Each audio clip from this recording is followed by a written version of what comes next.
This is One-on-One.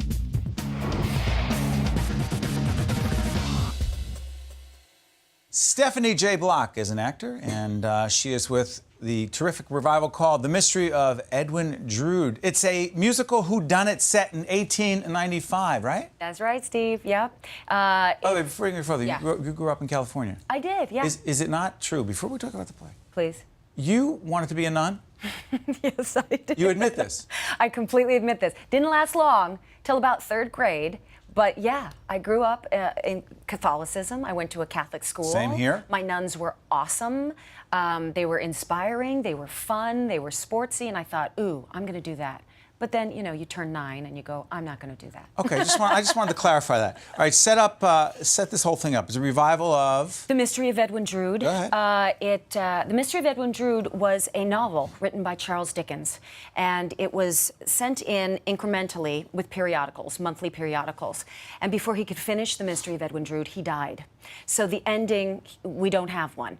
Rupert Holmes came in, thought that it was a... Wait, Rupert Holmes? I hate to say from the 80s, well, but yeah. Yeah, his legacy He's lives on. talented. He's a genius. Go ahead. And so Rupert has written the book, the lyrics, the music, and you'll be more impressed when you hear that because there is no ending that Charles Dickens has written, we allow the audience to choose who the detective is, who the murderer is, and for a happy ending, who the lovers are. No way. I swear to you. And Rupert, the genius that he is, he's written, I believe there are about 200 different endings. And so when you consider the different orchestrations, the different lyrics that have to take place, depending on how the audience votes, it's really exceptional. So hold on. Yeah. How many different roles do you play? I lucked out because I play the role of Edwin Drood, which, again, people go, that doesn't even make sense. No, it doesn't. But back in the 1890s, and still today, it's a conceit that plays out that a very well-known female actress will play what's called the trouser part,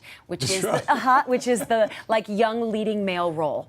And so that's I was cast as the role of Alice Nutting, right, who is the music hall actress, who then, yep. That's the whole cast? That's us. You see Cheetah Rivera, we've got Jim Norton in the middle. I'm on the side of Jim Norton. There I am dressed as a man. Yeah, oh, it's fantastic.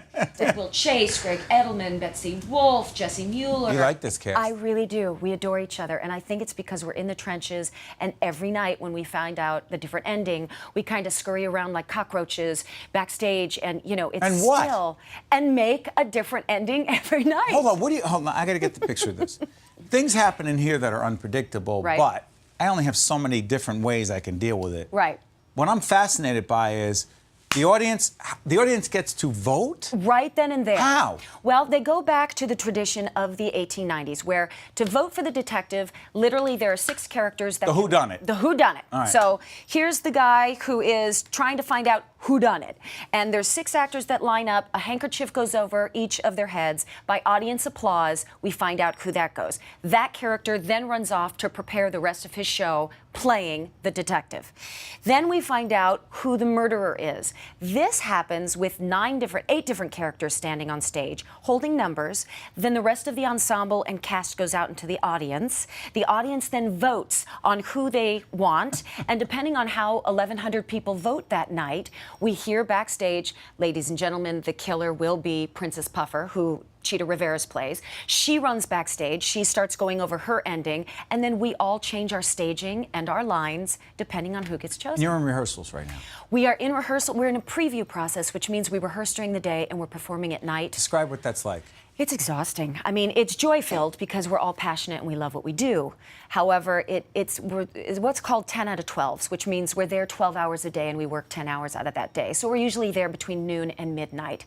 And we rehearse from noon until 5 or 6. We break for dinner. We're back at the theater by 7:30 for an 8 o'clock curtain. Let me ask you a little bit about your background, because we've had some incredible people in here. What was the young man's name we had yesterday who was playing Chaplin?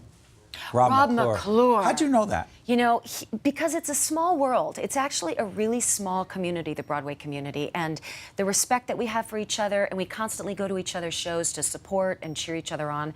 And Rob McClure did a show with my husband, Sebastian Arcellis, called Where's Charlie, over at Encores. And that was the first time I'd seen him perform, and I sat up and went, this guy's really extraordinary, he's going to do something special. And then we saw Chaplin maybe about 3 weeks ago, a month ago. He's not to be believed. Rob is really special. You just hit on something. Yeah. There really is a Broadway community. Yeah. Yeah. And you are rooting for each other. We root for each other. We'll see each other at auditions, and you know, we know each other and their families, and if I don't get it, I hope that person gets it, or you really respect the level of talent and say they deserve this role or they would be better in this part.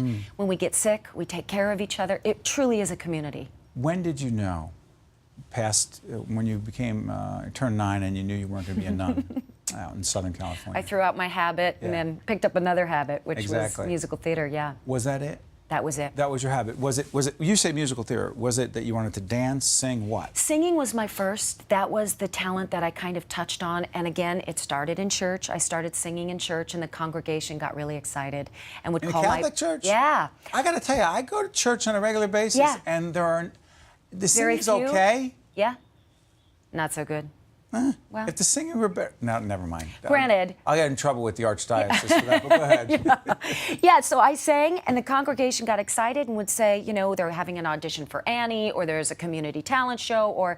So by the time I was 11, I started taking private voice lessons.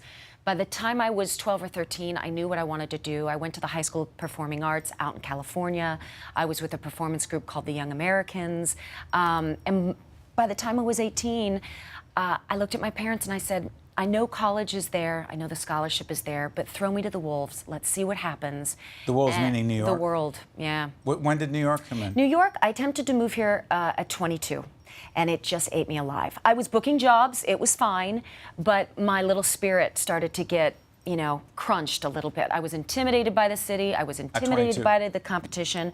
I went back home to LA and kind of continued to work on different projects in theater, but really had to kind of just work on myself. You debuted on Broadway with Hugh Jackman. Yeah, it's interesting. I came out when here. was that? That was 2003. I came back out to New York with Wicked, and I had every thought that I was not bad, and that was a huge blessing, and what brought me back to the city. So I was in the ensemble, also standing by for Dina Menzel for Elphaba. Was able to go on once out of town in San Francisco. That's Wicked. Correct, with Wicked.